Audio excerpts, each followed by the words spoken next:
Et salut à toutes et à tous, et bien c'est Pierre, et aujourd'hui on se retrouve pour une toute nouvelle vidéo.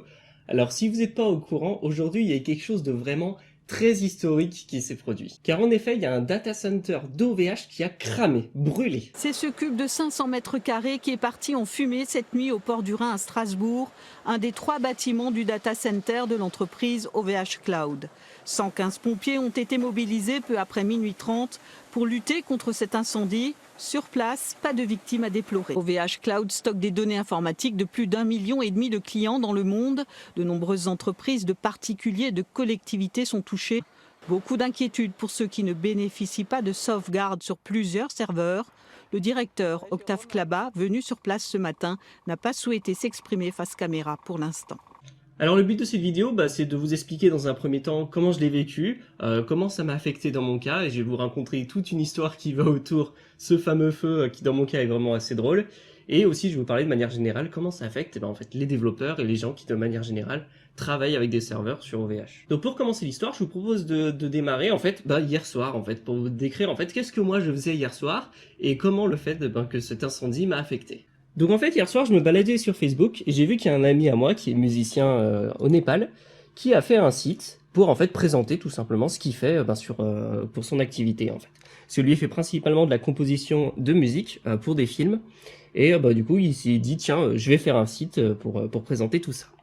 Donc là il a fait ce super site où on voit ce qu'il est, ce qu'il fait, certains de ses projets, où le contacter, donc vraiment le principal qu'on a besoin de savoir en fait pour travailler avec un professionnel quoi tout simplement, les informations de base. Et il se trouve que son site en fait quand on regarde ici on voit qu'il n'a pas le SSL qui est activé. Et le SSL en fait c'est pour mettre en place une connexion sécurisée à un site, c'est ce qui fait qu'il y a le petit cadenas vert à côté des sites web quand on se balade sur internet tout simplement. Et donc ça d'ailleurs c'est quelque chose que moi et des amis à Costube lui ont remonté, lui ont dit ah bon c'est dommage ton site il a un problème de SSL, voilà bidule, moi je lui dis qu'il n'a pas mis en place son SSL, c'est dommage etc.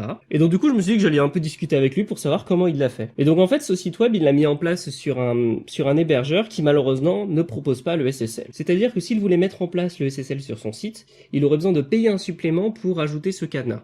Alors que le SSL, franchement, c'est pas dur à mettre en place, c'est un petit logiciel à faire tourner sur son site et on a un joli petit cadenas vert. Donc moi j'ai trouvé ça un peu dommage que son site, il ait pas le petit cadenas vert, le petit SSL.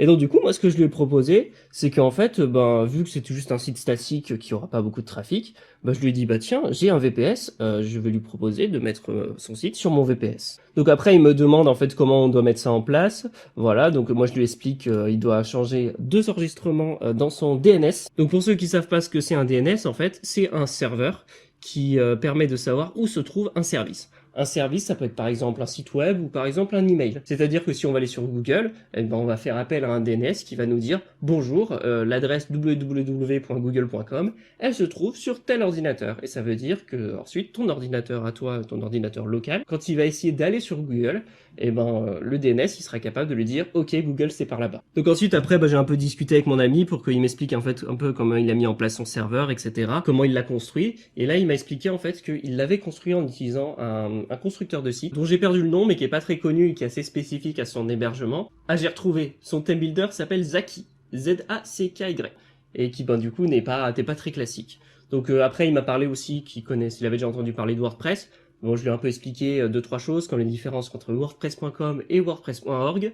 Pour ceux qui savent pas, WordPress.com gère aussi l'hébergement, alors que WordPress.org, c'est uniquement le CMS en fait qui permet de construire un site. Et donc en gros, ce que je lui ai conseillé, c'est de refaire son site en WordPress.org, parce qu'en fait c'est plus facile de maintenir un site en WordPress que de maintenir un site avec un theme builder qui est spécifique à un seul hébergeur. Ça lui donne pas le choix de changer d'hébergement s'il a besoin. Et que comme ça, du coup, après, son WordPress, il pourrait le mettre sur mon CMS, comme ça je pourrais lui héberger gratuitement, vu que son site, il aura pas beaucoup de trafic.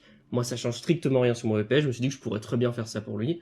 Au moins, il a un super site et c'est cool. Ensuite, deuxième problème, c'est qu'il a acheté son nom de domaine sur un site gouvernemental du Népal, qui malheureusement n'ont pas leur propre serveur DNS. Ce qui fait que s'il veut rediriger son nom de domaine sur mon serveur, on a besoin d'un serveur DNS.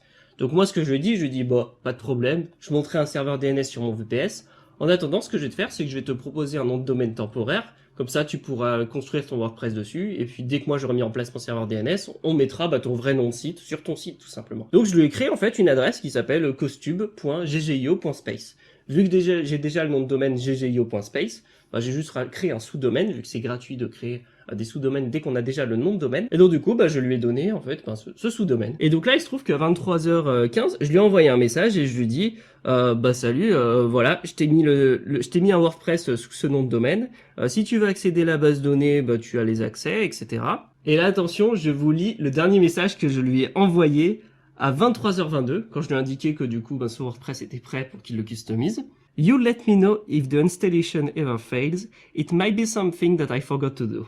Et ensuite, je vais vous dire ce qui s'est passé en parallèle de ça. C'est quand même assez drôle. C'est que là, si on retourne sur le site de Costube, à côté de ça, bah, il y a Sayanta, un ami à moi, il y a Costube, en fait, qui a commenté le fait que j'ai montré mon adresse IP publique de mon serveur.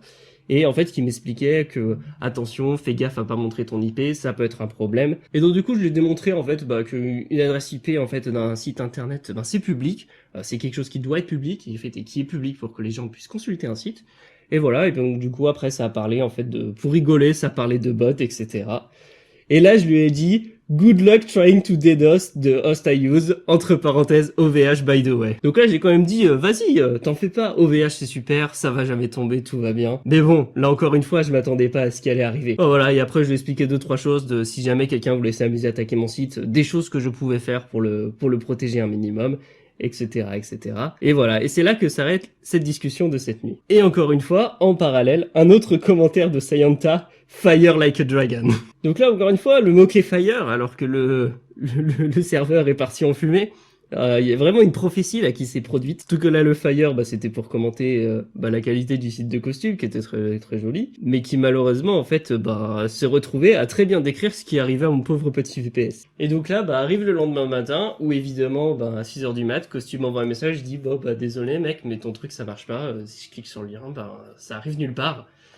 Et ouais, parce que il se trouve qu'il y a un truc qui a brûlé pendant la nuit. Et donc là, au fur et à mesure de la matinée, je commence à récupérer des informations, et il se trouve que l'incendie a commencé exactement 1h15 après que le WordPress ait été installé sur mon site. Bien sûr, c'est que des coïncidences, mais je trouve ça quand même très drôle que, avec tous les commentaires qui sont un peu prophétiques d'un éventuel attaque sur mon serveur ou un incendie, et que le WordPress ait été installé juste avant qu'il y ait l'incendie chez OVH, j'ai envie de dire, il y a quand même une prophétie qui est arrivée, c'est pas possible autrement. Je pense que Costube, malheureusement, a une malédiction. Le serveur a décidé de brûler parce que mon VPS a accueilli un WordPress. Je vois pas d'autre solution, hein.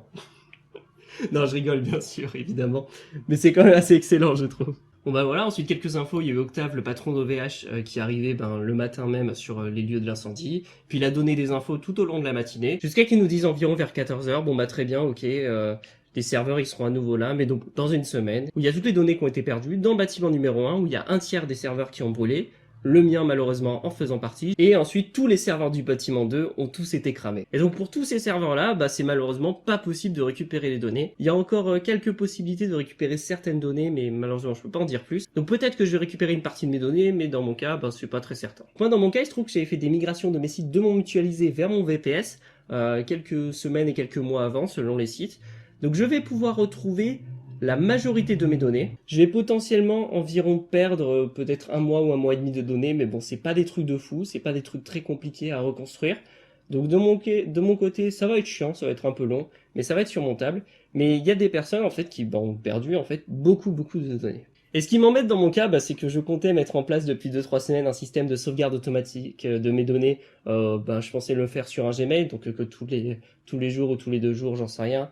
Il y a un mail automatique avec un fichier zip avec toutes les bases de données de mon serveur qui sont envoyées sur un Gmail. Comme ça, au moins, au cas où, si jamais il y avait un problème incroyable, ça aurait été sauvegardé sur un Gmail. Et mais bon, il se trouve que j'ai pensé, tout va bien, c'est OVH. Un data center, ça va pas brûler demain. Et puis malheureusement, oui, ça a brûlé en effet, donc bon, c'est arrivé. Après, quel est l'impact quand on est développeur ou quand on est gestionnaire de serveur de manière générale? Déjà, le problème numéro 1, c'est tout simplement, est-ce qu'on a des backups en fait? Si on est dans le même cas que moi où on n'a pas de backup, parce que moi, ce que j'avais sur ce serveur, c'était que des trucs perso, il y avait rien de critique. C'est-à-dire que si ça marche pas, c'est pas grave. Au pire, vous avez juste mes liens dans ma description qui fonctionneront plus pendant quelques temps. Je pense que vous allez pas en mourir si jamais mes liens dans la description fonctionnent pas pendant 1 semaine. Et moi non plus, je vais pas en mourir d'ailleurs.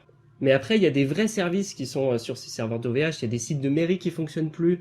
Il y a des sites beaucoup de sites e-commerce qui fonctionnent plus. Certains d'entre vous ont peut-être vu la vidéo de TFDC Japon qui explique que ces sites Candysan, Candysan Box et d'autres de ces sites ne fonctionnent plus du tout. Et en gros, qu'est-ce qu'on peut faire face à ça? Généralement, en fait, quand on a un serveur, on a besoin de sauvegarde, ce qui fait que si jamais quelque chose comme ça se produit, on perd pas toutes nos données, comme moi je vais perdre une partie de mes données, en partie à cause du fait que j'ai pas fait de sauvegarde. Et aussi, en fait, c'est généralement, on a des fois envie, pour les services très critiques, de dupliquer le nombre de serveurs, en fait, qui gèrent ce service. Du coup, c'est très probable qu'il y ait parmi les dizaines de milliers, sûrement, de personnes qui avaient des VPS ou des serveurs dans ce data center, qu'il y en a beaucoup qui aient perdu des données qu'ils ne retrouveront absolument plus jamais puisqu'ils n'ont plus de sauvegarde. Bon voilà, de mon côté, moi je vais avoir un petit peu de boulot sûrement la semaine prochaine pour pouvoir remettre mon serveur en place. Comme je l'ai dit, j'ai peut-être possibilité de récupérer des données un peu récentes de mon serveur, mais c'est pas sûr. Donc à voir, donc il y aura sûrement beaucoup de données qu'il faudra que je reconstruise à la main, ça va être un peu chiant mais je vais le faire. Et puis voilà quoi. Et surtout c'était Pierre, je vous dis plus pour une prochaine vidéo et en espérant qu'un data center brûle pas entre temps. Allez salut.